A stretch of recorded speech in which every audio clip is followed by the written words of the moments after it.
Ok, bueno, perfecto. Uno, para presentarme, de hecho, en el chat he visto algunas personas que conocidas, otras no. Soy el doctor Iván Espinosa, soy médico intensivista pediatra. Tengo un máster en trasplante hepático, un máster en neuropediatría y un diplomado en cuidados intensivos en ventilación mecánica. Formo parte del staff de la UCI pediátrica de Niños San Borja. Formo parte del staff del Instituto Nacional de Enfermedades Neoplásicas INE y también del Hospital de Policía. El día de hoy me han invitado para hacer una ponencia acerca de un tema que es muy divertido, genial, que es la interacción cardiopulmonar en ventilación mecánica. De hecho, puede ser un tema un poco complicado porque hablamos mucho sobre fisiología, pero es un tema rico cuando uno quiere entender lo que hace el ventilador mecánico, ¿no? Y no solo pensar que involucra oxígeno, aire y presión y que solamente afecta a una cierta parte del cuerpo, que es el pulmón, sino que hay que también tener en cuenta de que el ventilador mecánico funciona como todas las otras partes de nuestro cuerpo, de una manera holística, afectando tanto la parte hepática, renal, neurológica, y en este caso vamos a hablar de la interacción que tiene con el corazón, que de hecho es una de las partes más importantes y que nos interesa. Entonces, más o menos esta es la bibliografía con la cual me he basado un poquito más. En las siguientes diapositivas vamos a ver este, más acápites, pero bueno, vamos a empezar con respecto a un poquito de lo que vendría a ser la parte de que cómo nos afecta esto y comenzar diciendo que la ventilación mecánica, cuando hablamos de esto, hay que decir de que es antifisiológica. ¿Y por qué decimos que es antifisiológico? Porque uno, no es normal que nosotros respiremos con un tubo. Segundo, no es normal que nosotros respiremos en presión positiva. Lo normal es que nosotros respiremos en presión negativa. ¿Ya? Y ahorita vamos a hablar un poquito más de las presiones y de los flujos y todo lo demás. Pero teniendo en cuenta esto, ya solamente de entrada sabemos que tenemos un tubo en la garganta, significa que aumenta la resistencia y disminuyen los flujos. Segundo, que hay una presión positiva que tiene que vencer las otras resistencias, tanto elásticas como también de pulmón. Entonces, si ya tenemos estas dos características que siempre nos van a afectar en todos los pacientes, la pregunta sería, ¿qué es lo que nosotros tenemos que hacer con el ventilador mecánico? Y hay que recordar algo que es importantísimo, que si no la tenemos clara, pues probablemente no estemos manejando bien la ventilación mecánica. La ventilación mecánica solo es un puente. ¿Qué significa esto? Que nos da tiempo para que ustedes con su terapéutica y con el manejo que le brinden, pues el paciente salga del motivo por el cual lo llevó a estar en ventilación mecánica. Entonces, ¿por qué? Porque así como el ventilador mecánico salva vidas, también la ventilación mecánica causa muchas comorbilidades. Entonces, entrando a lo que vendría a ser la interacción cardiopulmonar, pues vamos a estar mencionando de que la ventilación presión positiva, lo que les mencionaba de que siempre se va a utilizar este tipo de presión a la hora del ventilador, va a afectar la hemodinamia tanto a nivel del ventrículo derecho como a nivel del ventrículo izquierdo. A nivel del ventrículo derecho vamos a mencionar de que se va a afectar tanto la precarga, poscarga y ventrículo izquierdo también.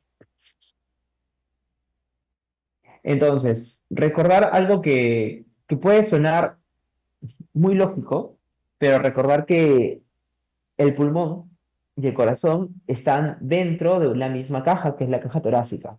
Entonces, pues tiene mucha lógica de que si el pulmón crece en volumen pulmonar, pues el corazón se va a ver un poco más achicado. Y que si el pulmón disminuye el volumen pulmonar, el corazón va a tener más espacio para poder crecer o distender o eyectar. Esa es una parte. La otra parte tendríamos que ver cómo funciona la presión intraabdominal y nuestra circulación periférica.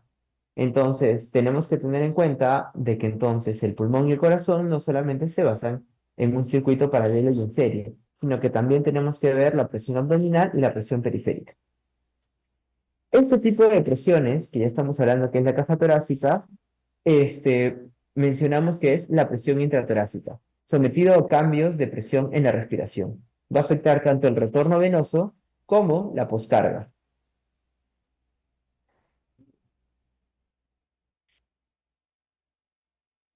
Buenas, creo que se salió.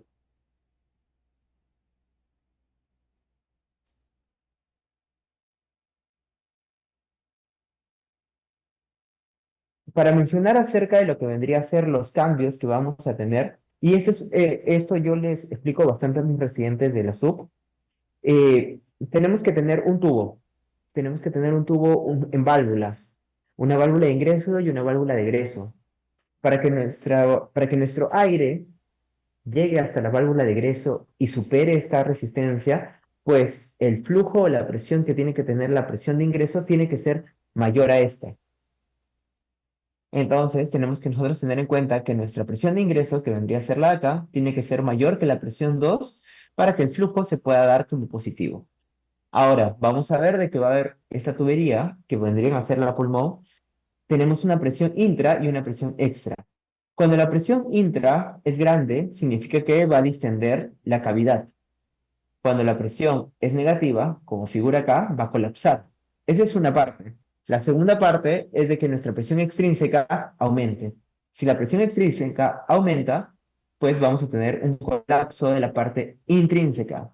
Significa que si tenemos un gran colapso, pues no va a existir flujo a pesar de que la presión de ingreso sea mayor que la presión de egreso.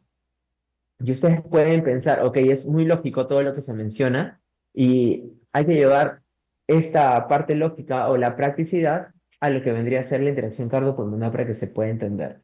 Dentro de lo que hay que mencionar, que es básico pero necesario, hay que recordar cómo va a funcionar todo lo que son las presiones. Y vamos a, para hacer aras de tiempo y para recordar un poquito, vamos a ver la presión pleural, el PEP y la presión de la vía aérea. Con respecto a la presión pleural, vamos a ver que va a afectar tanto el retorno venoso, tanto derecho como izquierdo. Para hacerlo un poquito en resumen, vamos a ver que la presión pleural va a influir en la entrada del ventrículo derecho y salida del ventrículo izquierdo. La presión transpulmonar, que es otra de las presiones que vamos a mencionar, involucra la presión alveolar menos la presión pleural y va a influir en la salida del ventrículo derecho y entrada del ventrículo izquierdo. Esto va a afectar la vasculatura pulmonar. El PEP va a aumentar la resistencia vascular pulmonar, disminuir la precarga y disminuir la distensibilidad. Y probablemente ahorita van a decir, ok, suena muy tedioso y probablemente lo es cuando se tiene que memorizar todo esto, pero no hay que memorizarlo, sino que hay que entenderlo. Entonces, con las siguientes gráficas les voy a enseñar un poquito para que poder tener en cuenta cómo es la interacción cardiopulmonar. Hay que ver dos escenarios y tal vez hacer la diferencia. Uno es cuando estamos respirando en espontáneo, como si ustedes estuvieran respirando ahorita, claramente, versus un paciente que está en ventilación mecánica, que vendría a ser presión positiva. En espontáneo, hablamos que la presión intratorácica es negativa. Comenzamos por ahí. Si ustedes entienden esa parte, ya entendieron más de la mitad de la clase. Si la presión torácica es negativa, ¿qué significa? Imagínense cuando ustedes inhalan. Cuando ustedes inhalan, el pecho se infla. El hecho de que el pecho se infle hace de que la presión intratorácica por adentro sea negativa. Ahí vamos bien. Entonces la presión pleural es igual que la presión intratorácica. La presión intraabdominal va a aumentar, porque ustedes cuando respiran no solamente se mueve la caja torácica, sino también se mueve el diafragma y el abdomen. Entonces, el tórax y el abdomen van opuestos. La presión intratorácica es negativa porque aumenta el volumen, pero el diafragma hace más trabajo y aumenta la presión intraabdominal. Entonces, el tórax y el abdomen nos botan presiones distintas. ¿Qué es lo que pasa cuando estamos en reposo o en inspiración? La presión es muy negativa, pero cuando estamos en distrés respiratorio, ¿cómo respiran? Y ustedes van a decir, ok, sí, tiene distensión periabdominal, quejido, aleteo, tirajes. Esta dificultad respiratoria hace que la presión pleural sea tan, pero tan negativa que ocasione colapso. Este colapso hace que se disminuye el retorno venoso y se hipotense el paciente y tenga trastorno de sensorio. ¿Por qué? Entonces, ahí vemos cómo es la seguidilla cuando nosotros evaluamos un paciente.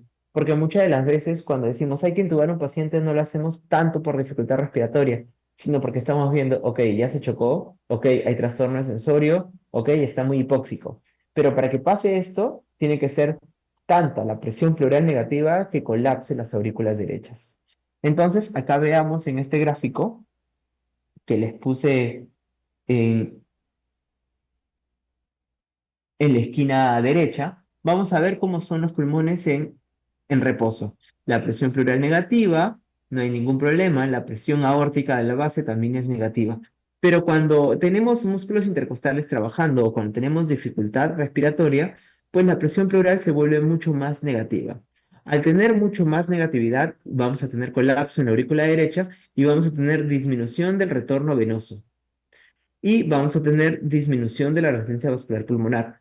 El problema es que cuando tengamos disminución del retorno venoso, vamos a tener menor gasto cardíaco y esto va a ocasionar todos los problemas de shock. ¿Qué es lo que va a suceder en el retorno venoso y la precarga del ventrículo derecho en espontáneo, como si nosotros respiráramos? Normal. Vamos a ver que nosotros inspiramos, ya dijimos que vamos a tener una presión negativa. Esta presión negativa va a hacer que nuestra aorta derecha, que es la que figura acá, pues tenga mayor capacidad para poder distender. Y ahora acá volvamos a esta parte que es importantísimo. Si nuestra presión es negativa, voy a tener mayor posibilidad que nuestra aurícula derecha se agrande. Entonces, si se agranda, voy a tener distensión.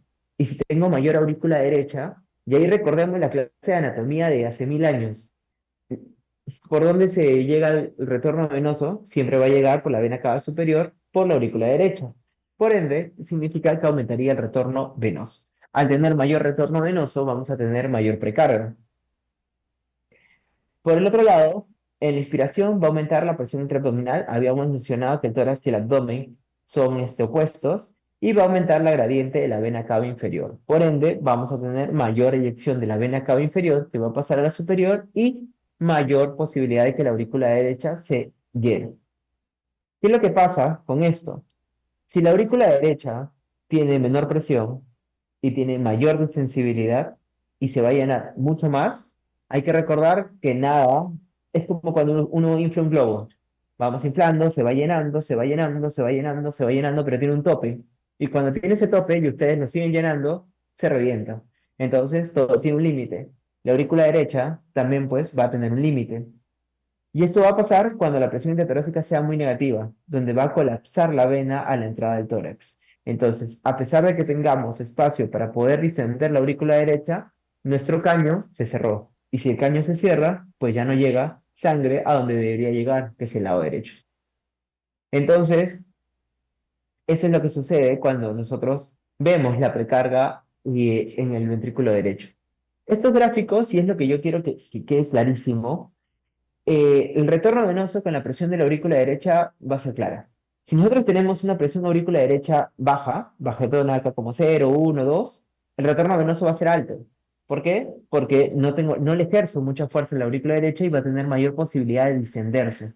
Cuando la presión en la aurícula derecha es muy alta, empieza a colapsarse y cuando se asemeja a la presión media sistémica, ¿qué es lo que pasa con el retorno venoso? Disminuye. Y eso es lo que les mencionaba acá, ¿no? Caída de la presión aurícula derecha no es infinita. Y cuando es muy negativa, el colapso de la vena entrada. Y en estos casos, cuando hay una mayor caída de la aurícula derecha y se acerca a la presión media sistémica, va a disminuir el retorno venoso, como figura acá. Mucho de lo otro tiene que ver con la bulimia, y a pesar que no es la clase, cuando les enseño a los residentes de SUB y les explico acerca de las primeras maniobras de shock, pues la idea es tener en cuenta que si no tengo una buena bulimia, pues no me sirve tanto utilizar epinefrina, norepinefrina o vasopresina. Tengo que tener una cantidad adecuada. Y mucho de eso tiene sentido acá, porque nosotros veamos, este gráfico que menciono acá y que estoy siguiendo es cuando tenemos una bulimia normal. Cuando acá tengo hipovolemia, la presión y el retorno venoso es muy bajo. Cuando tengo una hipervolemia, el retorno venoso es mucho más alto. Entonces vemos como la volemia va a variarse acorde al retorno venoso que nosotros quisiéramos. Eso hablando de la precarga. Ahora veamos la poscarga. Y acá hay que recordar y poner paréntesis en algo que es clarísimo. La poscarga se va a diferenciar en dos, en resistencia. En resistencias al flujo, en resistencia al flujo de eyección. O sea, si yo quiero botar algo y está cerrado a mi tubería, significa que voy a tener mayor resistencia y menor flujo. Partamos con esa idea. Pero hay que recordar de que hay una parte de resistencia vascular pulmonar y una resistencia vascular sistémica. Cuando hablamos de la resistencia vascular pulmonar, vamos a tener que ver mucho el lado derecho. Cuando hablamos de la sistémica, por el lado izquierdo. Porque si hablamos del corazón, pues uno va a salir a la pulmonar y la otra va a salir a la aorta. ¿Ya? Eso es básico. Volvamos al tema. Tenemos la poscarga del lado derecho en espontáneo y vemos que se va a relacionar con la resistencia vascular pulmonar y la capacidad residual funcional. ¿Qué es lo que pasa con esto? Bueno, la resistencia vascular pulmonar se va a variar por el pH, el oxígeno y volúmenes pulmonares. Pero veamos, en inspiración, nuestro pulmón se hincha, ¿verdad? Respiramos. Por ende, el volumen pulmonar aumenta. Si el volumen pulmonar aumenta, va a aumentar la resistencia vascular pulmonar. En expiración, el volumen pulmonar va a disminuir y esto va a aumentar la resistencia vascular pulmonar si es por debajo de la capacidad residual funcional. Y ahora ustedes miran, ok, como que no entendí esto, pero veamos el gráfico. Este gráfico, si con este gráfico todo se vuelve mucho más fácil, porque la resistencia vascular pulmonar tiene forma de U. ¿Qué significa esto? Que cuando nosotros tenemos nuestra capacidad pulmonar, acá nuestra capacidad pulmonar está disminuida y empiezo a inflar el pulmón, eso quiere decir que nuestra capacidad pulmonar va aumentando. Si va aumentando, la resistencia vascular disminuye. ¿Por qué la resistencia vascular disminuye? La resistencia vascular disminuye justo en el punto de la capacidad residual funcional, ¿ya? Pero ¿qué es lo que pasa si sigue aumentando? La resistencia vascular pulmonar aumenta hasta su punto máximo. ¿Por qué pasa esto? Porque al tener mucho volumen pulmonar se sobredistienden los alvéolos. Al sobredistender los alvéolos, vamos a tener que el diámetro endoluminal de los alvéolos de la parte intraalveolar también disminuye. Entonces vamos a ver que con capacidad pulmonar muy alta vamos a tener que se aplastan o disminuyen los vasos intraalveolares. Eso es por la parte de la inspiración. Por la parte de la expiración, quiere decir que disminuye la capacidad pulmonar, el volumen pulmonar, y va disminuyendo. Cuando va disminuyendo, pero es por debajo de la capacidad residual funcional, o sea que es por acá, también aumenta la resistencia vascular pulmonar. Entonces, viendo ese gráfico, nosotros podemos deducir todo lo que les he mencionado en esta parte. Otra de las causas que nosotros tenemos que ver es las zonas de West, que son zonas de gradiente alveolo y flujo pulmonar. Yo les he subrayado la parte, la zona de West 1 y la zona de West 3. ¿Por qué? Porque vamos a ver que la presión de la alveolar y la presión venosa pulmonar y la presión de la arteria pulmonar son diferentes. Tanto así de la que la presión alveolar es mayor a todas las demás y esto va a hacer que se colapse.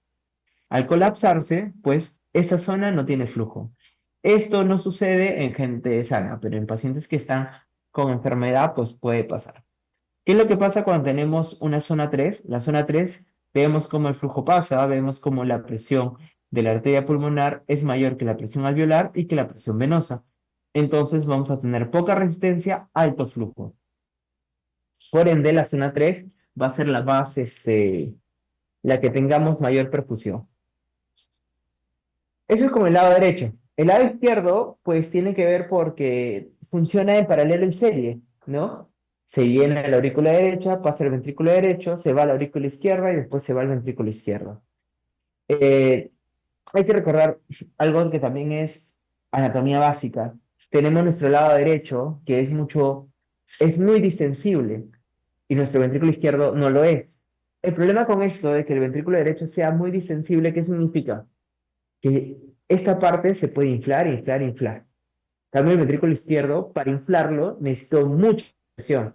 De hecho, cuando hablamos de qué significa distensibilidad, significa cambio de volumen sobre cambio de presión. Entonces, mientras más diferencial de volumen tenga con menos presión, significa que es más distensible. Y esto sucede con el ventrículo derecho. Por ende, pero recordemos, el corazón está todo junto y el ventrículo derecho está al costado del ventrículo izquierdo. Entonces, ustedes pónganse en la situación de que ustedes están en una sala, en un escenario, en un cuadrado, y la mitad del cuadrado es como esas paredes que se van pegando al lado izquierdo, así como en esas películas que tienen su movimiento, y eso pasa con el ventrículo derecho. Se va llenando, llenando, llenando, llenando de sangre, que le va quitando espacio al ventrículo izquierdo para que pueda bombear. ¿Eso cómo se llama? Se llama interacción cardioventricular. Vamos a tener que en inspiración, porque nuestro pulmón se infla, y habíamos mencionado que si nuestro pulmón se infla, la presión de la aurícula derecha disminuye y aumenta el retorno venoso. Por ende, vamos a tener mayor precarga. Al tener mayor precarga, pues nuestro ventrículo derecho se va a llenar. ¿Y qué va a pasar con esto? Pues va a empujar el ventrículo izquierdo. Y el ventrículo izquierdo, como tiene menor distensibilidad, vamos a tener menor precarga. En expiración vendría a ser todo lo contrario, y se puede decir de que nuestro ventrículo derecho ya la precarga disminuye y nuestro ventrículo izquierdo empieza otra vez a moverse y a cumplir la fase de la sístole y diástole para poder realizar lo que vendría a ser la eyección. Esto sucede tanto en inspiración normal, como también cuando tenemos pacientes que tienen efusión pericárdica, derrame pleural masivo, tromboembolismos o diferentes enfermedades que tengan que ver con la presión transmural elevada. La poscarga del ventrículo izquierdo, pues, tiene que ver con la parte de ¿y cómo voy a eyectar la sangre que llega a mi lado izquierdo? Porque al fin y al cabo lo que yo quiero es que esta sangre pase por la aorta y llegue al punto final. Entonces, en inspiración vamos a tener de que va a disminuir la presión intratorácica y va a aumentar la poscarga del ventrículo izquierdo. En expiración vamos a aumentar la presión intratorácica y va a disminuir la poscarga del ventrículo izquierdo. Entonces vamos a ver de que en inspiración y expiración las poscargas son opuestas. Y eso ustedes dirán, ok, ¿y qué tiene que ver esto, no? En cristiano es la poscarga del ventrículo izquierdo y recordemos, el FEBI, ¿qué es? Tracción de eyección del ventrículo izquierdo. ¿Qué tiene que ver con eso? Con el gasto cardíaco. Tiene que ver con la poscarga. Entonces, si yo tengo mayor posibilidad de que salga la eyección, voy a tener mayor gasto cardíaco, versus cuando no tengo la posibilidad de que se eyecte, voy a tener menor gasto cardíaco. Y vemos cómo la inspiración y expiración van cambiando. Entonces va a haber diferenciales con la presión arterial sistólica. Y eso se llama pulso paradojal. Que eso ya lo vamos a ver en algunas diapos que siguen. Vamos a ver que en la inspiración espontánea, nuestra presión intratorácica es negativa, y de lo que teníamos 85, que vendría a ser adentro, con menos 15, vamos a tener mayor poscarga. Por ende, va a disminuir el volumen de salida, el volumen expulsivo, el volumen de inyección. Y en la expiración, como la presión intratorácica se vuelve positiva, se resta y nuestra presión de salida del ventrículo izquierdo es 70. Por ende, va a aumentar el volumen de eyección o sistólico. Entonces, en inspiración, aumenta la poscarga y en expiración, disminuye la poscarga. Y ahora, todo lo que hemos entendido o escuchado ahorita, pues ese es espontáneo y así es como funcionamos normalmente. Y ahora pasemos al ventilador mecánico y ustedes se van a dar cuenta de que todo es lo contrario. Se van a dar cuenta que es antifisiológico y que si no sabemos utilizarlo, estamos causando daño a nuestro paciente.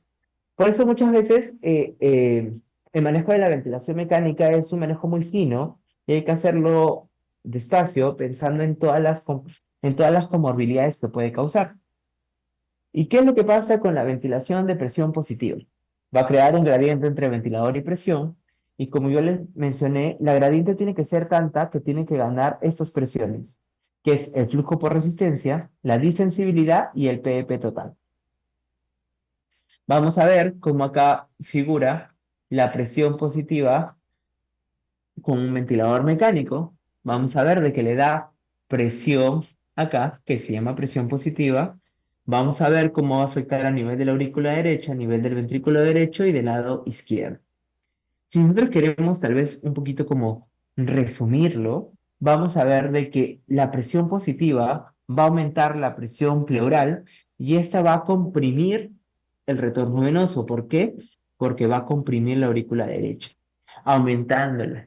Entonces va a disminuir el retorno venoso. Si hay disminución del retorno venoso, va a haber disminución a nivel del ventrículo derecho. Como hay disminución del retorno venoso y hay mucha presión, lo que hace es de que aumente la poscarga del ventrículo derecho. Y entonces, por ende, vamos a tener menor retorno venoso y aumento de poscarga del ventrículo derecho. Eso es por el lado derecho. Y ahorita vamos a mencionar un poquito más con otros gráficos para que ustedes me puedan captar un poco más. En este gráfico de abajo, quiero que ustedes se acuerden de la presión transpulmonar. La presión transpulmonar es presión alveolar menos presión pleural. Y de aquí lo vamos a mencionar. Y este grafiquito lo estoy poniendo porque esto es lo que, bueno, me imagino que todos los que están acá tienen conocimiento o manejan UCI, pues están acostumbrados a estas curvas. ¿Qué pasa en el ventrículo derecho? Pues la precarga y poscarga se van a alterar, ¿ya? La precarga va a disminuir el retorno venoso porque la presión intratorácica se transmite a la aurícula derecha. ¿Qué es lo que va a pasar con esto? Si uno le aumenta la presión de presión positiva, vamos a tener mayor PEP y mayor presión pleural. Al tener más de estas presiones, vamos a tener que menor retorno venoso porque nuestra aurícula derecha se comprime. Por el otro lado, al comprimir la aurícula derecha, también aumentamos la resistencia vascular pulmonar porque nuestra presión transpulmonar es positiva. ¿Y esto en qué se va a basar? Se basa en que va a aumentar la poscarga del ventrículo derecho. ¿Qué es lo que sucede con esto? Y tiene mucha lógica y sentido lo que habíamos mencionado de esa forma en U de la capacidad residual funcional y de la capacidad vital del pulmón. ¿Qué es lo que pasa cuando a nuestro ventilador mecánico le ponemos a 8 cc kilo, a 10 cc kilo, el volumen minuto, o el volumen tidal? Le estamos dando mayor volumen de lo que él necesita. Al darle mayor volumen de lo que el paciente necesita, lo que hacemos es aumentar las presiones. Por ende, aumenta la presión transmural. Por ende, aumenta la resistencia vascular pulmonar. Y por ende, llegamos a hipoxia. Por eso, tener a un paciente con un volumen tidal de 8 o 10 por kilo, pues es contraproducente en nuestros pacientes. Y muchos dirán, ok, pero yo lo hago por el CO2. Hay otras maniobras. Entonces, hay cosas que ya están proscritas hace muchos años que a veces quedan en las muletillas del pasado con el manejo del ventilador mecánico. Y esto del ventrículo derecho nos explica también cómo la resistencia vascular pulmonar pues tiene mucho que ver. Para mencionarles y que quede también como claro, que ustedes dirán, ok, yo le pongo el ventilador y automáticamente el retorno venoso disminuye, mi poscarga aumenta, o sea, significa que voy a tener menos sangre para inyectar y por ende voy a tener menor gasto cardíaco. Porque esa es la lógica. Nuestro cuerpo funciona de que tenemos varias presiones, como ya les mencioné, nuestra presión intraabdominal y la estimulación simpática también tiene que ver. Lo que va a hacer la presión intraabdominal va a hacer de que el retorno venoso sistémico se eleve un poco. Entonces va a aumentar la presión sistémica media, va a aumentar la gradiente de presión de retorno venoso para tratar de compensar el daño que hace el ventilador pulmonar al lado derecho. Entonces, esta es una de las maneras compensativas que nosotros tenemos.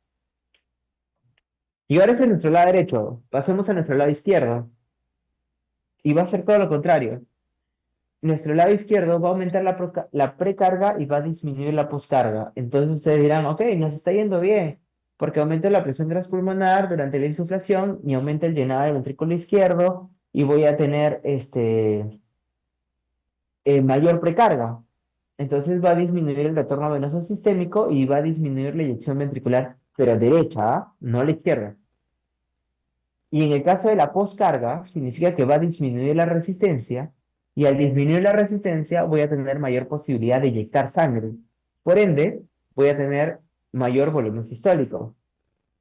Entonces, esto tiene que ver mucho con la presión aórtica transmural, porque la presión intratorácica positiva disminuye la poscarga, disminuye la presión aórtica transmural y aumenta el volumen sistólico de nuestro cuerpo. Entonces, para hacerlo resumen y ustedes puedan llevarse la idea al menos básica de lo que tenemos que ver, es este gráfico que está en el lado derecho. Cuando estamos en espontáneo, nuestra presión pleural, ¿qué es lo que va a hacer? Va a ser de que va a aumentar lo que vendría a ser la poscarga y va a disminuir lo que es la precarga. Cuando ya hablamos de presión transpulmonar y presión pleural, acá lo que les he puesto es cómo afecta el lado derecho. Va a comprimir las capilares pulmonares y va a aumentar la resistencia vascular pulmonar y va a aumentar la poscarga de la resistencia del ventrículo derecho. y a la misma va a disminuir el retorno venoso. Disminuye el retorno venoso, disminuye la precarga. ¿Qué pasa con el lado izquierdo? El lado izquierdo es todo lo contrario, pero igual hay que tener en cuenta todo esto. Entonces, la pregunta es, entonces, ¿para qué pongo el ventilador mecánico a un paciente si tanto daño me va a hacer al lado derecho, no? Hay que también tener en cuenta las cosas positivas que tiene el ventilador mecánico. Uno es que el PEP, ¿qué es lo que va a hacer? Va a aumentar la compliance, va a mejorar el intercambio gaseoso-oxígeno, mejorando el intercambio gaseoso-oxígeno, va a disminuir la resistencia vascular pulmonar y al disminuir la resistencia vascular pulmonar lo que va a hacer es disminuir la poscarga y aumentar el FEBI. Esa es una. Después, con un PF adecuado, lo que yo voy a tener es de que mi presión transmural va a ser alta y de que nuestro lado izquierdo va a mejorarse, aumentando la precarga, disminuyendo la poscarga, y esto por ende aumentaría el gasto cardíaco. Cuando tenemos a un paciente que es congestionado por edema cardiogénico, trabajar con el PEP es muy útil porque me va a disminuir la precarga del lado derecho, del retorno venoso. Por ende, me va a ayudar para el manejo de la congestión pulmonar. Y también tiene que ver porque al nosotros tener a un ventilador mecánico, el pulmón descansa. Por ende, la demanda metabólica del lado pulmonar también va a mejorar. Entonces, veamos cómo todos estos efectos positivos del ventilador mecánico se pueden sopesar por la parte negativa de la interacción cardiopulmonar. La idea acá es que ustedes lo sepan, sepan cómo funciona, sepan cómo evitarlo y sepan cómo manejar el ventilador mecánico. Por eso una de las principales clases y más importantes es la programación del ventilador mecánico, que a pesar de que uno puede creer que es sencillo, es una de las clases que la gente tiene más dificultad para poder entenderlo. Este es un poquito el resumen de lo que les estaba mencionando, cómo tiene que verse la parte espontánea con la parte de la ventilación mecánica, cómo disminuye la parte del ventrículo derecho, del ventrículo izquierdo, la precarga y la poscarga, y cómo se alteran. En este gráfico que figura acá, para que ustedes tengan que ver, el ventilador mecánico afecta mucho el ventrículo derecho y favorece al ventrículo izquierdo. Eso en resumen, ¿no? Hay que ver que el ventrículo derecho va a disminuir la precarga, va a aumentar la poscarga y el ventrículo izquierdo va a disminuir la precarga y va a disminuir la poscarga. Esa es la parte de lo que tiene que ver el ventilador con el corazón y el pulmón. Y ahora, ¿qué pasaría si nuestro pulmón está mal? Porque hay que recordar, ¿por qué estás intubando a alguien? Lo probablemente porque está cursando con una hipoxia, ¿no? O porque probablemente está cursando por una neumonía severa, o probablemente porque son PARCs. De hecho, hay muchas más causas como TEC, trastorno de sensorio, inestabilidad hemodinámica, postquirúrgico, ¿no? Pero hablemos de la distensibilidad pulmonar. ¿Qué significa? Que es más o menos complacientes. Entonces, probablemente en un paciente menos complacientes, ustedes van a aumentarle la presión. El PP, la presión transmural, la presión media de las vías aéreas y la presión máxima, el pico. Y acá viene otra clase, ¿no?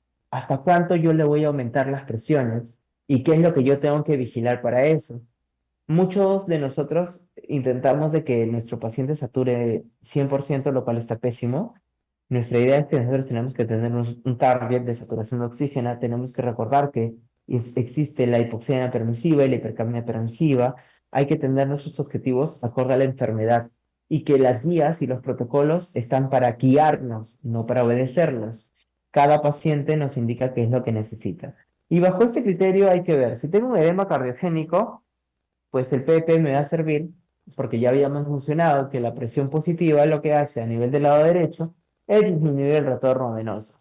Si disminuye el retorno venoso y la precarga, significa que voy a tener menos agua, por ende me va a servir en un edema cardiogénico que el motivo por la hipoxemia es que está congestionado.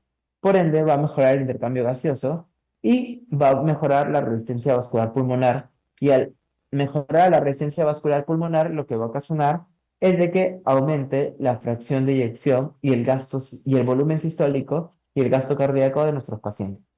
Entonces nos va a servir.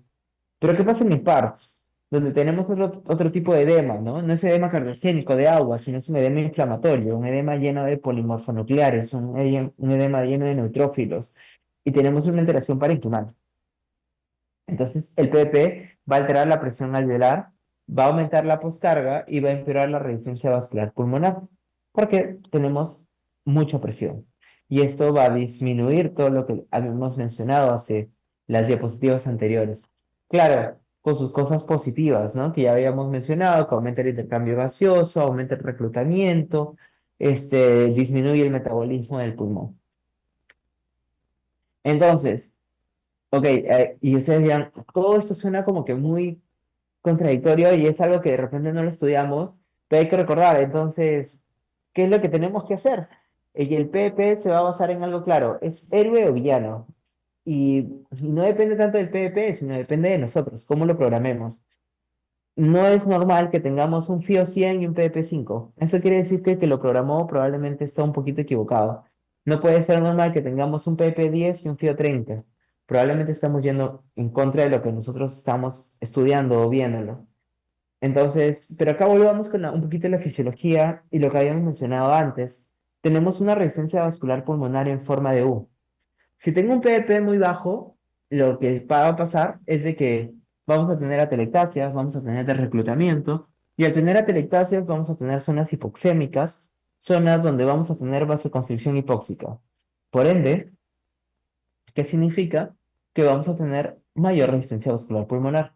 Pero si yo tengo un PP muy alto, voy a tener zonas súper distendidas, por ende, tampoco voy a tener flujo, porque habíamos mencionado que zonas distendidas lo que hace es colapso. Entonces, por ende, va a aumentar la resistencia vascular pulmonar.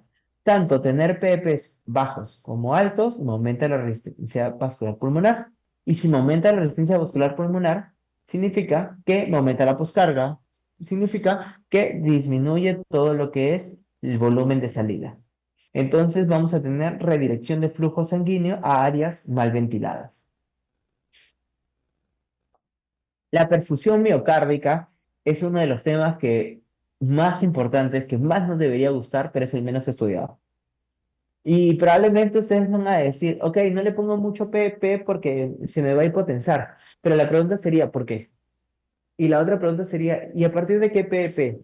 Y la tercera pregunta sería, ¿y cómo lo vas a evaluar? Probablemente, si han leído el tema, van a entenderlo un poquito más. Y tiene que ver mucho con la perfusión miocárdica. ¿Por qué? Porque si nuestra presión es positiva, como ya lo hemos mencionado, pues vamos a ver de que esta presión intratorácica positiva va a crear una gradiente entre el tórax y la circulación periférica. Por ende, va a aumentar la presión aórtica y por ende va a aumentar la presión pleural. Y esto va a hacer de que disminuya el flujo de salida. Si tenemos un paciente normotenso, pues probablemente no va a pasar nada. La perfusión miocárdica va a estar normal. La presión aórtica va a hacer que la presión pleural se eleve y la presión del ventrículo derecho también, pero va a mantener la perfusión miocárdica. El problema es cuando estamos en shock. Cuando el shock va a hacer que nuestra presión aórtica con nuestra presión transmural disminuya y esto va a disminuir el FEBI. Y hay que recordar todo lo que tiene que ver con el PEP, porque esa es una de las cosas que más nos preocupa a la hora de programación. Ya hemos mencionado que el PEP tiene que ver con el retorno venoso, gasto cardíaco y que están completamente relacionadas. Va a afectar tanto la precarga, la poscarga y la distensibilidad ventricular. Acá les pongo todo lo que tiene que ver con los efectos del PEP sobre el sistema cardiovascular. Y de hecho este artículo es muy bonito, que se llama PEP, dos caras de la moneda, dos lados de la moneda. Entonces vamos a ver cómo a nivel del pulmón nos va a favorecer porque disminuye el agua extravascular pulmonar, o sea, en un edema cardiogénico nos va perfecto, va a disminuir el trabajo respiratorio perfecto porque nos va a disminuir el cili y vamos por ahí bien, va a disminuir el metabolismo causado por el efecto del trabajo sobrecargado que va a tener el diafragma y el pulmón. A nivel de la precarga va a disminuir el retorno venoso, va a disminuir la vasoconstricción hipóxica, por supuesto, porque el PP va a tener que reclutar al paciente y al disminuir la vasoconstricción hipóxica va a disminuir la resistencia vascular pulmonar. El problema es la poscarga, que se va a incrementar de la presión intratorácica, ¿no? Claramente. Y en el corazón, la disminución en la demanda del oxígeno e incremento del aporte del oxígeno. Acá simplemente he puesto todo lo que tiene que ver con el PP y es algo que ustedes tienen que recordarlo siempre porque el ventilador no solo es pulmón. El ventilador involucra mucho, involucra cerebro, corazón, hígado, esplénico, renal y diafragma. Entonces, cada vez que tengan un paciente en la UCI y en el ventilador mecánico, recuérdense esto.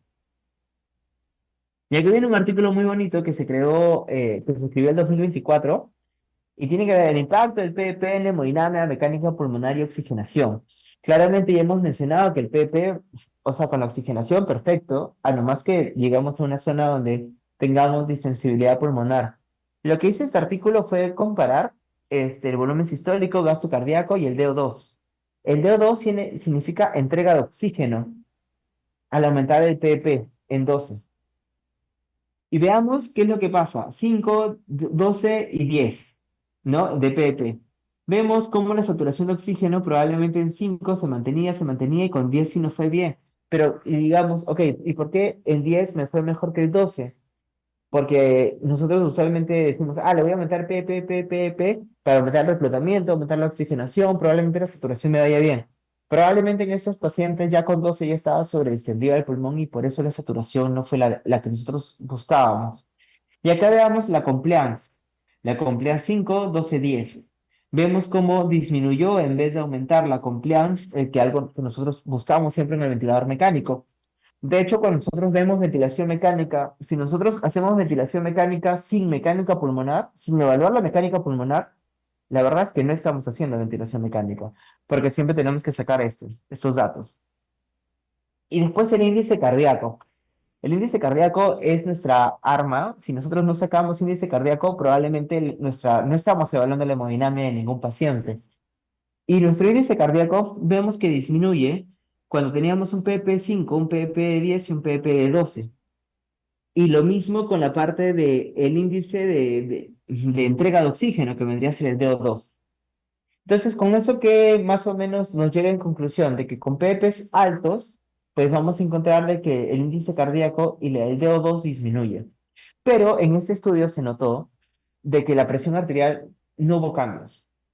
Y ustedes dirán, ok, entonces yo cómo me fijo, pero es que hay muchas formas para ver el DO2 sobre el VO2 y el índice cardíaco, ¿no? Eso es por clases de hemodinamia que nosotros ya manejamos en la UCI pediátrica. Estos son los cuadros con los cuales se valoró el índice cardíaco. Veamos la diferencia entre el PP de 10 con el PP de 12 con el índice cardíaco. Vemos que 322 menos que como estaba antes, menos como estaba en 335 y menos en comparación de los otros PPs. Lo mismo con la compliance y el DO2, que es menor.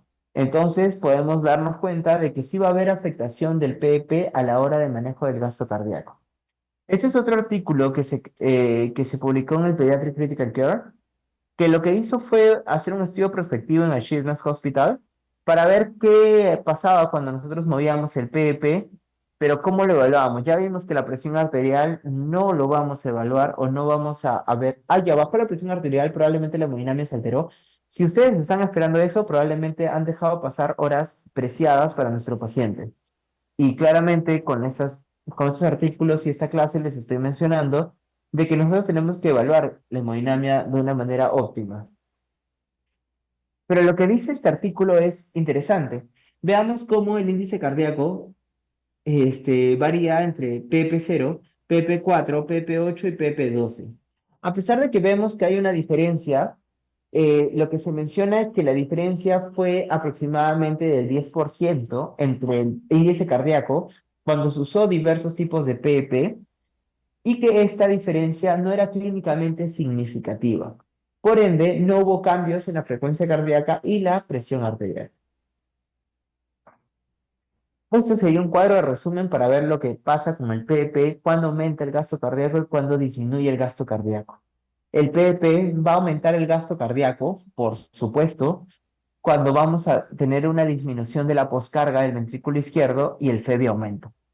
Cuando vemos de que disminuye la demanda oxigenatoria del miocardio, cuando vemos que la disminución metabólica del corazón, del pulmón también disminuye, cuando vemos que nuestra entrega de oxígeno aumenta, cuando aumentamos la presión del gradiente del tórax a la periférica, por supuesto, y cuando disminuye el edema por la presión hidrostática en un edema cardiogénico o en una alteración del ventrículo izquierdo, por supuesto que va a aumentar el gasto cardíaco. La diferencia es cuando disminuye el gasto cardíaco, porque vamos a ver de que también va a disminuir la precarga a nivel de retorno venoso del ventrículo derecho y porque va a disminuir el volumen debido a la dependencia interventricular, porque ya habíamos hablado, el ventrículo derecho es displicente y complaciente, nuestro ventrículo izquierdo no. Entonces, eso quiere decir que si yo le doy mucha presión transmural y hago que el tabique interventricular pase de derecha para izquierda, pues voy a tener menos espacio para que mi ventrículo izquierdo crezca. Entonces, recordar también que los efectos hemodinámicos y intercambio gaseoso se va a alterar por el pH. Claramente, las acidosis van a aumentar la resistencia vascular pulmonar, la hipoxemia significativa va a aumentar la resistencia vascular pulmonar, la hipoxemia hipercápnica va a disminuir el gasto cardíaco y vasoconstricción pulmonar y vasodilatación sistémica. Es por eso también que el ventilador mecánico tiene que ver mucho con el cerebro, porque manejamos el CO2 acorde a la presión intracraneal, pero eso es otro tema. Y también recordar que la hiperoxia y vasoconstricción coronaria aumenta la resistencia vascular sistémica. En las siguientes últimas 3, 4 diapositivas, solo es para mencionarles un poquito de qué es lo que pasa en cada escenario y por eso decirles que la interacción cardiopulmonar va a variar. Varía en pulmón sano, varía en pulmón enfermo, varía en espontáneos, varía con BPP, varía acorde a la enfermedad y varía acorde a las cardiopatías. En caso de shock, y obviamente hay que ver qué tipo de shock es, porque si hablamos de un shock de taponamiento o obstructivo, claramente es otra fisiología. Pero hablando de shock séptico, que es un poquito más de lo que nosotros manejamos, nosotros sabemos que por shock vamos a manejar el VO2 sobre el VO2, que es entrega de oxígeno sobre consumo de oxígeno. Entonces, lo normal es de que el diafragma utilice oxígeno. Y lo que se menciona es que se gasta un 3% de nuestro gasto cardíaco. ¿Qué es lo que pasa cuando estamos con un trabajo respiratorio, liceo respiratorio? El consumo aumenta el 50%. Cuando el consumo supera la entrega, pues vamos a ver de que esto se va a llevar a un paro respiratorio. ¿Por qué? Porque estoy consumiendo más de lo que tengo. ¿Qué es lo que hace el ventilador en shock? Es disminuir el consumo diafragmático porque disminuye el trabajo respiratorio.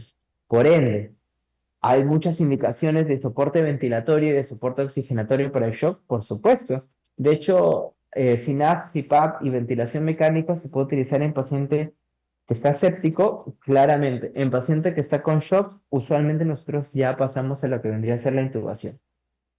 En insuficiencia cardíaca izquierda aguda, ¿qué es lo que vamos a tener?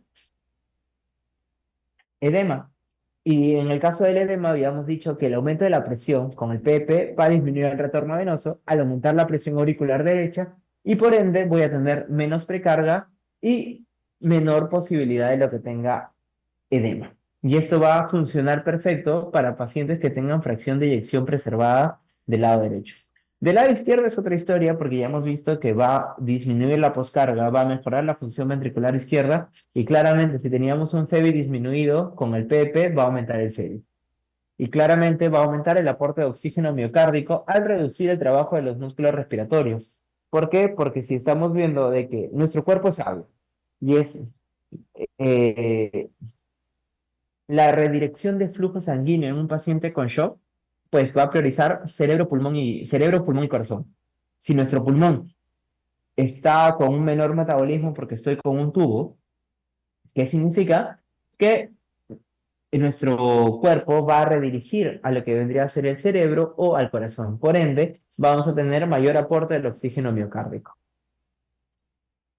Con respecto a la disfunción cardíaca inducida por el descenso de ventilación mecánica. El descenso de ventilación mecánica es un protocolo, es una seguidilla de pasos que nosotros tenemos que seguir.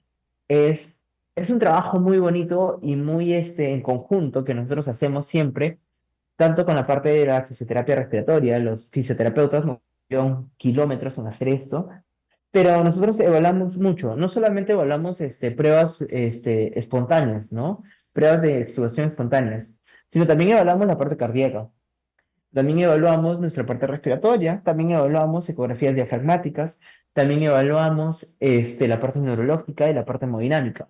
Pero si hablamos solamente de ventilación mecánica y recordamos la parte de que nuestra presión positiva hace que disminuya la precarga y disminuya el retorno venoso, cuando le quito la presión positiva a presión negativa, que es nuestro espontáneo, por ende voy a tener más edema, ¿no? Y este es acá lo que menciona. Si yo, efectos hemodinámicos después de la separación de la ventilación, presión positiva a la cánula nasal, que vendría a ser un bajo flujo, vamos a tener aumento de la precarga del lado derecho e izquierdo, disminución del retorno venoso de la poscarga, mayor demanda de oxígeno en el miocardio.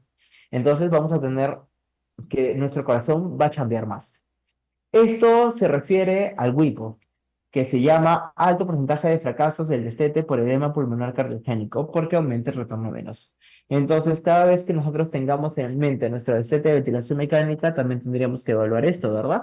Tendríamos que tener aumento de precarga, poscarga del ventrículo derecho y aumento de poscarga del ventrículo izquierdo. Y ahora la pregunta sería, ¿ustedes cada vez que han extubado a un paciente han evaluado esto?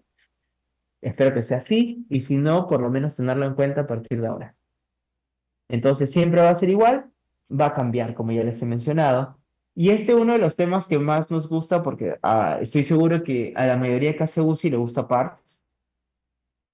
Y jugar con el PP, buscar el PP óptimo, de hecho no hay ningún libro, ni una guía, ni un protocolo que te diga con el PP8, con PP10 o con PP15 va a ir mejor tu paciente. Cada uno lo decide acorde a cómo va la evaluación y evolución del paciente. Pero recordar que al tener más PP aumenta la presión transpulmonar, aumenta la poscarga y su efecto en la precarga del ventrículo derecho. La poscarga del ventrículo derecho va a aumentarse y esto va a aumentar la resistencia vascular pulmonar por varias razones. Pero hay que recordar de que este pulmón y este corazón no están sanos, sino que ya nuestra resistencia vascular pulmonar está alta. ¿Por qué? Porque hay vasoconstricción pulmonar hipóxica o vasoconstricción pulmonar. Entonces, si yo ya tengo la resistencia vascular pulmonar alta, darle un PP alto va a hacer que me eleve más la resistencia vascular pulmonar. Yo ya soy consciente de eso. Acá lo que tengo que hacer es evaluarlo y saber qué es lo que tengo que hacer. Bueno, claramente eso nosotros lo hacemos con los bucles o vemos nuestra capacidad de reclutamiento sobre distensión, hacemos mecánica pulmonar, vemos lo que es la compliance dinámica y estática y vemos cómo está evolucionando el paciente con cada PIP que nosotros decidamos usar. La respuesta a fluidos es una de las cosas que ya utilizamos actualmente.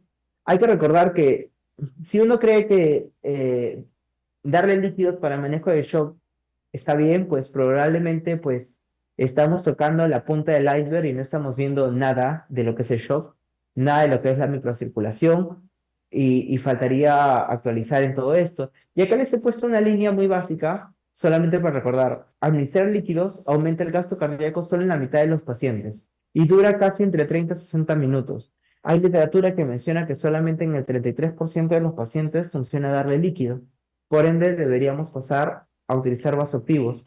Y el vasoactivo a elección va a ser acorde al paciente y acorde a la patología, de acorde si el shock es hiperdinámico, hipodinámico, u obstructivo o neurológico o cardiogénico. Nosotros tenemos que evaluar cada tipo de shock para nosotros saber qué tipo de vasoactivo utilizar. ¿Qué es lo que nosotros hacemos con el ventilador mecánico y por qué he puesto esta diapositiva? Porque tenemos que ver la variabilidad del volumen sistólico y la variabilidad de presión de pulso. Y ustedes probablemente siempre hagan esto porque ven la presión arterial. Y cuando varía la presión arterial de un momento a otro, hablamos de la variación de presión de pulso. Cuando nosotros vemos una diferencia, hablábamos de la respuesta paradojal que habíamos visto en las diapositivas anteriores, que tenía que ver mucho con la poscarga del ventrículo izquierdo, tanto en la inspiración como en la expiración. Vemos que los volúmenes sistólicos van a cambiar, ¿verdad?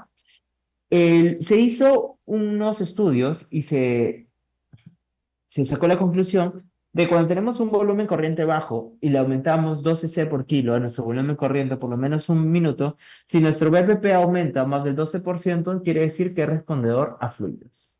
¿Ya? Como nosotros lo vamos a ver, esta es nuestra variabilidad de presión de pulso. Vemos cómo la presión sistólica y diastólica va a variar en expiración e inspiración. En expiración vamos a tener una variabilidad de presión de pulso mayor que en la inspiración, ¿no? Por lo que habíamos mencionado anteriormente en las diapositivas. Y esto simplemente es ver el- la velocidad integrada de la válvula aórtica, que nosotros siempre lo sacamos sacando en 5 cámaras nuestro ecógrafo y sacando el BTI, nosotros podemos ver la diferencia y con esto podemos ver si es respondedor a fluidos. De hecho, nosotros siempre lo hacemos para ver el volumen sistólico cada vez que hacemos alguna maniobra en manejo de shock, pero como ese es el tema de interacción cardiopulmonar, es importantísimo mencionarlo. Este es un resumen de lo que les he mencionado porque para ustedes es mucha información ver la presión intratorácica y tal vez decir que todo es antifisiológico y que todo es lo contrario a la parte espontánea. Tenemos que recordar que la presión intratorácica es positiva y esto va a cambiar en el gasto cardíaco, volumen sanguíneo, llenado ventricular y postcardio. Los mensajes finales que quiero que se puedan llevar para, para ver es interacción cardiopulmonar, describe interacciones entre la bomba respiratoria y circulatoria con cambios de la presión intratorácica y presión alveolar. Hay que recordar de que esto va a permitir regular flujos, presiones, el PEP tiene que ser el PEP óptimo y no solo recordar que el PEP es oxígeno, sino también es corazón. Va a alterar la resistencia vascular pulmonar, va a alterar la poscarga, va a alterar el gasto cardíaco, va a alterar la perfusión miocárdica. Y recordar también que esto tiene que ver con la respuesta a fluidos y que cada enfermedad pues nos tiene que indicar y nosotros saber de que la manera de utilizar nuestro ventilador mecánico va a ser distinta. Eso sería todo por la primera clase. No sé si tendrán alguna pregunta o duda. Muy bien, doctor Iván, muchas gracias. Bien, estimados participantes, hemos finalizado con el tercer tema. Para ello vamos a tomarnos 3 minutos para poder realizar alguna ronda de preguntas, consultas que puedan tener ustedes. Aprovechar estos 3 minutos para, nuevamente brindarles por el chat de Zoom el link de asistencia para que, ustedes puedan registrarse. Quizás para los participantes que se están uniendo hace poco, comentarles que el curso se está llevando a cabo tanto el día de hoy como el día de mañana. Y este martes 29 de abril vamos a tener el curso de manera presencial. Vamos a llevar un taller al auditorio principal del Hospital Nacional 2 de Mayo. Justo en este momento les acabo de brindar el link de asistencia. Recuerden, es solamente una vez el registro del día de hoy. Para los participantes que se están conectando en este momento, comentarles que de manera interna me estoy comunicando con ustedes para saber si es que disponen de, tiempo para poder asistir a nuestro taller de este martes. Comentarles que hemos finalizado el tercer tema. En unos minutos vamos a dar inicio al cuarto tema el día de hoy. Después de ello vamos a tener un pequeño break de 15 minutos en el cual vamos a realizar una dinámica con ustedes. Para ello les pediría que sigan conectados, dado que vamos a brindar algunos puntos muy importantes para que puedan tenerlo en cuenta. Todavía tenemos 2 minutos más por si hay alguna consulta. Les comento, pueden levantar la mano para poderles activar el audio. Si gusta, pueden dejar su mensaje en el chat de Zoom para poder realizar la consulta al docente. Muy bien, Sofía. Bien, Erika. Bueno, comentarles sobre todo un punto muy importante. El día de hoy vamos a llevar a cabo estas ponencias. El día de mañana vamos a tener la misma franja horaria para poder dar por finalizado el curso. Eh, un dato adicional a ello es que mañana vamos a hacer una dinámica sobre el aula virtual. Cómo ustedes van a poder ingresar, van a poder realizar su cuestionario, dónde van a poder encontrar las diapositivas, dónde van a poder encontrar los videos, dado que estos videos son grabados, pasan por un proceso de edición y por ello aproximadamente en 24 horas se estaría colgando el aula virtual. Entonces, dado que no tenemos ninguna pregunta con este tercer tema, entonces estaríamos dando, por concluido el tercer tema, doctor Jonathan, y estaríamos empezando el cuarto tema, Interpretación de gases arteriales en pacientes ventilados.